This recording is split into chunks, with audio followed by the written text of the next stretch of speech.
you start feeling anxious, so much so that you're not able to go to work or you're not able to leave your home. Now, this is a time when you know that your job is getting affected, maybe your relationships are getting affected. That is when you know it might be something more serious. And it is completely all right to go visit a doctor, to go just see a therapist and try to understand what's happening there.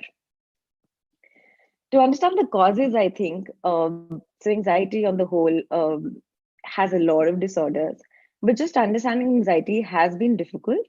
Any research that scientists have done, any research that psychologists, psychiatrists have done, they've only come to the conclusion that it's not fully understood today.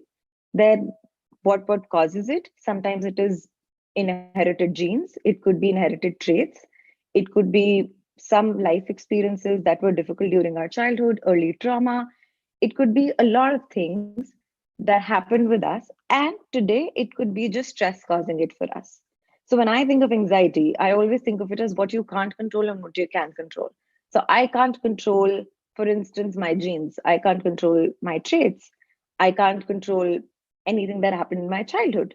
But now that I am here, I can probably control how I manage stress. It is always important to know that stress is inevitable. You cannot escape stress. So, trying to reduce anxiety by thinking, I will stress, let me just escape stress, let me not have stress in life, that's probably setting yourself up for disappointment because that is not going to happen, unfortunately. So, just understanding that it's about how you manage your stress. This stress could be from work, from school, from your relationships, it could be financial stress, it could be stress from this pandemic, which a lot of us are feeling right now.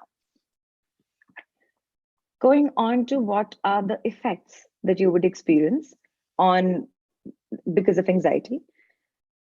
Anxiety can actually affect probably every aspect of your life. If you talk about how would it affect your physical health, you anybody who's feeling anxious may also have headaches, may feel irritable, may have body aches, may face some breathing issues, may have an upset stomach, may also feel just, it's very surprising, but we would not think like this, but a lot of anxiety can also affect your immunity, which is a big deal. So anxiety actually affects your physical health. It affects your work performance. Imagine a day at school, imagine a day at your job where you're feeling very, very anxious. You would probably miss deadlines. You would probably be very, very overwhelmed with work. You will probably not be able to meet the expectations that are being set of you. It also affects your relationships. Anytime you're anxious, you'll probably not want to talk to, let's say, your partner, your loved one, your child, your parent. You will be very agitated. You might be just irritable. So it will affect your relationships. And then it affects your general well being, which might just be that you'll have troubles concentrating. You might have troubles paying attention to something.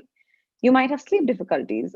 And of course, anxiety is not just mental well being, it is part of your physical health, which I will also repeat several times when I talk about treating or just managing anxiety, is that your physical health and mental health are not separate. It's one body. The brain affects the body affects the brain. So anytime somebody comes and tells you that it's all in your head, why are you laying around the bed, just know that your brain is also affecting the way your body works. Coming on to how would you manage anxiety? I think the biggest thing about managing anxiety is that you want to understand the triggers that are causing it. If I find myself in a particular workplace, let's say, and every day that I go there, I am feeling anxious, I need to know that there's something wrong about this. I need to know that there is a pattern where every time I am here, my brain just starts acting. Uh, I just find myself very caught up. I just find myself very tensed, very nervous. So I need to know that there's something going on here. It could be just a relationship. It could be a friendship. You might be talking to one person and always finding yourself very nervous, very tensed up around them. So you know that this is a trigger for you. It's important because then we can start working on these triggers. We can see, can I try to just distance myself from this work, distance myself from this relationship, for instance? What can I do so as to reduce my anxiety that is being caused by this trigger? So it's important to understand the triggers. Yet here I would add one point, that if, let's say, your anxiety is being caused by somebody else, if you start thinking that I'm going to wait for them to change, that's probably not the best idea. because the body, your brain is experiencing all of that, and the other person is probably not. And this is your health. It should be a priority for you. So instead of waiting for somebody else to act on it, we act on it. We find ourselves maybe responding differently to whatever they're doing that's causing our anxiety. So just being very careful that it is your health. You have to take charge of just understanding what is going on there. If I may take a moment, can you please change the slide? Thank you. So we just discussed, understanding the triggers. Another way to deal with anxiety, to manage anxiety, is mindfulness. Mindfulness is literally being here in this moment. Anxiety often comes around the idea when we're uncertain about the future. We're thinking, what will happen if this happens? What will happen if this does not happen? So it's literally out there in the future, and we want to come back to this moment. How do you do that? You try to be mindful of what you're doing right now. You fully engage in the activity that you're doing right now. A very, very interesting activity. I remember the first time I tried this, I was really fascinated, was just mindful walking. The next time you walk, think about these things. So when you're walking, you're probably thinking about what you're going to do next, what you're going to cook for dinner. You're probably thinking about something that happened in the past. You're most likely not really just walking. So what you do instead is try to engage with each of your five senses. So those five senses that you studied as a child will come really handy here. Think about, what do you see? So just focus on, what are you seeing? Do you see birds? Do you see trees? Do you see people? Just zone out all the other senses and just focus on, what are you seeing. Spend maybe, let's say, 2 3 5 minutes on this. Now try to focus on, what do you hear? Are you hearing some birds chirping around you? Do you hear the sound of the wind? What do you see? Are people murmuring around you? Do you hear that? Next, come to, what do you feel? How does the wind feel against your skin? Or let's say, how does the sun feel against your body? How does the grass feel against your feet? Just try to focus on these activities. You could also think about, what are you smelling around you? What if you're eating something, what is the taste like? So just using each of these senses and becoming mindful. You can do this while you're eating, while you're walking, anything. The next important thing to do is just understanding what are harmful and what are helpful thoughts. I think one secret that I would really want to let out is that your thoughts define how you feel.